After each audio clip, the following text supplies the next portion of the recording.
All right, local swell trackers. Tuesday, Wednesday kicking off here. The outlook, we're doing a little hindcasting going back last Thursday. And you see this fetch way up here coming off the fetch coming off of Kamchatka. Well, it doesn't look like it's pointing at us, but this was the northwest that we saw Monday. Yesterday, get up to 4 feet in the afternoon and maybe even a few fives today. There was also a shear line to the north of us that brought in some north swell to us as well. We'll start in the animations. You can take a look. That thing drifted off and spent more and more of its energy off to our east-northeast, and then you can see a little bit the arrows pointing down at us straight north. That's the shear line swell, short period, 9-second.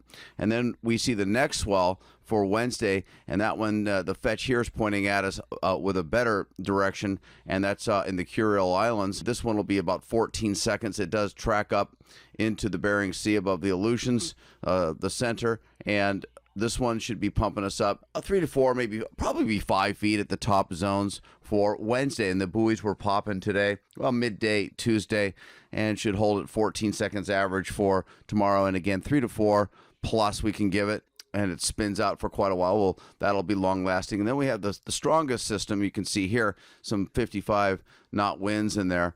Storm force gales, high pressure right here above us. This guy will be pumping us up with some long period forerunners, 18 to 20 second forerunners late Thursday.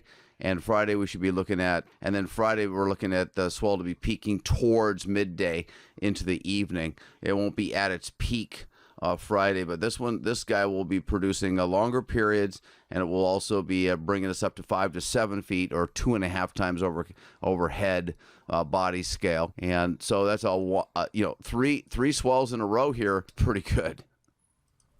Now we're bringing the models current so we can go out from here. These are all the winds at the surface, and the winds weakening as the system tracks further east and up in, like I said, up above the Aleutians. We have this next system that really hugs Japan, but eventually does make its way out here off Kamchatka, and that is going to be bumping us up for the Tuesday the 18th coming up. So next week's not bad. We're going to start off with a swell, and then after that we are going to quiet down. But 4 swells within just over a week for late this time of year is pretty good. So there they are, all the surface winds, and they lead to ocean swells thanks to Mark at Storm Surf here for use of his models. And here we go. Here's the system that's going to be really bringing us up for Friday. And starting in the animation, that guy spins out. There's the next one that hugs the Aleutians and tries to come out there. That's the Tuesday swell. So the first one was the biggest of these 4 swells for Friday. And you can see things are quieting down as the storms start to stay further away, and they will get weaker and weaker and less with a few exceptions in between. And that happens while the South Shore starts lighting up. Okay, so this is Wednesday the 12th. And we have a system way far southeast of New Zealand.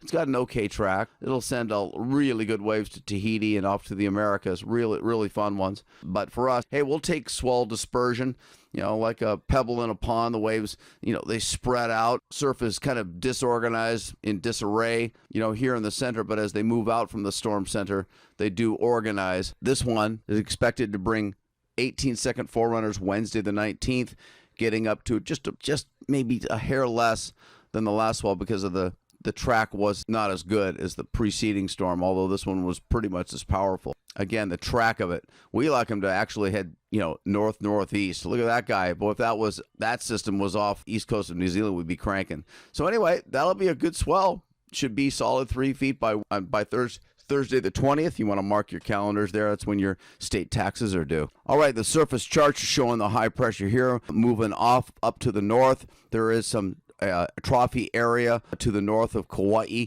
That's why the weather's been a little unstable. The wind's a little fickle, although overall some trades, but there's been some, again, just fickle, kind of squally, and that's due to trophy area, which is just basically a non-circular area of low pressure hanging out to the north. And I'll show you as we get into the weather. But there's the low pressure for our 5 to 7 foot swell Friday. A new high will move into the area. These 2 highs right here, well, this new high moving into the area is going to be bringing us back to stable weather, more regular trades sometime this weekend. At least it will be stable weather. All right, here we are, the jet stream. It elongates off of Japan pretty good here this week. Heads off to longitudes all the way to California. Strengthens up again here. that little dip is the reason why we're seeing some of the waves. And this will, again, this is the reason why we're having an active period, but do not get used to it. Down under, taking a look, not too bad right now. We like to see those flows up towards the equator, and we are seeing some storms move along the jet stream path. They help in the formation of storms, and then they'll guide them. We don't want to see west to east down under. We want to see a meridional flow. All right, now for a little bit of weather, you can see that area. It looks like there's a lot more cloud cover. We've seen rain off and on for sure. That's going to continue at least through Thursday.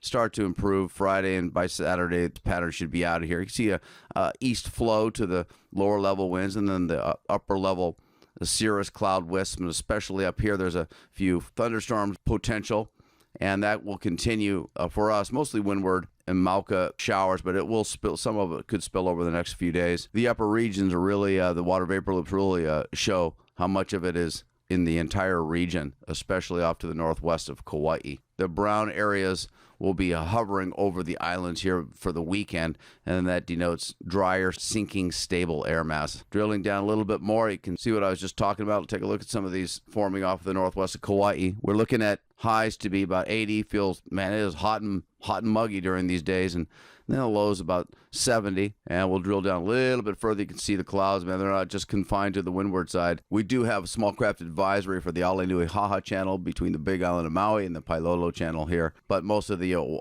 waters are not up to a fresh pace, which triggers the small craft advisory.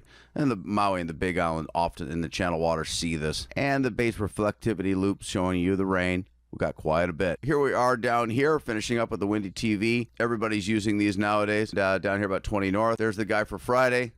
This is going to be the guy for next Tuesday. A little bit of this north swell. Down under, you can see a Tasman sea swell. A lot of things going on in the north and south pack these days as we're in a seasonal transition to summer. And that's your local swell tracker. We'll catch you back here next week. Aloha, and thanks for being here.